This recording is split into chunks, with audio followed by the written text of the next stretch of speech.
যে ছেলে প্রতি রাতে আমার সাথে ঘুমাইছে, যার প্রত্যেকটা হাতের ভালোবাসার স্পর্শ আমার শরীরে আছে, এই পোলাটা ছিলাম কিভাবে থাকবো?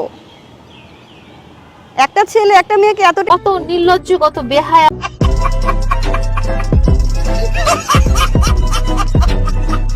আসলে কথাটা সত্য নাকি আমি তো ভাবতে পারতাছি না। সম্পর্ক বাট 2 মাস এই ছেলে আমাকে যা দিয়েছে, আমার কাছে মনে হয় এই আমার লাইফের সেরা পুরুষ। ওই বেটি, তোর কি মাথা ঠিক আছে? এই সারা পুরুষ? এটাও সম্ভব? নিঃসন্দেহে তুই ঠিক কথা বলেছিস। আজকে আমি যদি মারা যাই, তার ফ্যামিলির দায়িত্ব থাকবে এটার জন্য।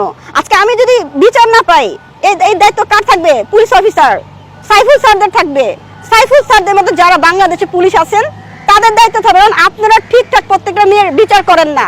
যদি আজকে পুলিশে যদি ঠিকঠাক বিচার করতো তাহলে তোমার যে পাহাড়টি আছে পাহাড়ের উপরে গাছ হইতো। 24 আনতে পারেন না? ধরো মেয়েটা কি দেখে 24 মনে হয়, এটা দেখে তো 120 মনে হয়।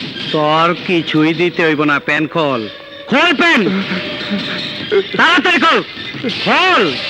এবং ভালোবাসাটা এতই স্ট্রং ছিল যে আমি তাকে কখনো না বলতে পারি নাই। আমার ভেতরে একটা ভয় কাজ করতো, যদি আমি তাকে হারিয়ে ফেলি। ও আমাকে ভালোবাসে, যদি আমাকে ছেড়ে চলে যায়, ওর ইচ্ছে যদি আমি পূরণ না করি, তাহলে সে চলে যাবে। আর সে চলে গেলে আমি থাকতে পারবো না। সত্যি তো আমি ভাইব্য পাই না যে হ্যাঁ চলে গেলে তুমি থাকতে পারবে না, তার লাগে হ্যাঁ সাথে একসাথে ঘুমাইতে হইব তোমার। এই সাহস নাই, কারণ সে দুর্বল আমার প্রতি। সে ভালো না বাসো, কিন্তু আমার শরীরের প্রতি সে অনেক দুর্বল। এই জন্য সে আমার সামনে এসে কথা বলার সাহস নাই। কিন্তু সে কতদিন লুকিয়ে থাকে। সঙ্গীত গাই, সেই মুখে তুই আঘাত করে দিলি, তোর মুখে আমি মুইটা দিমু। ओ भाई मारो मुझे, मारो मारो मुझे, मारो मारो।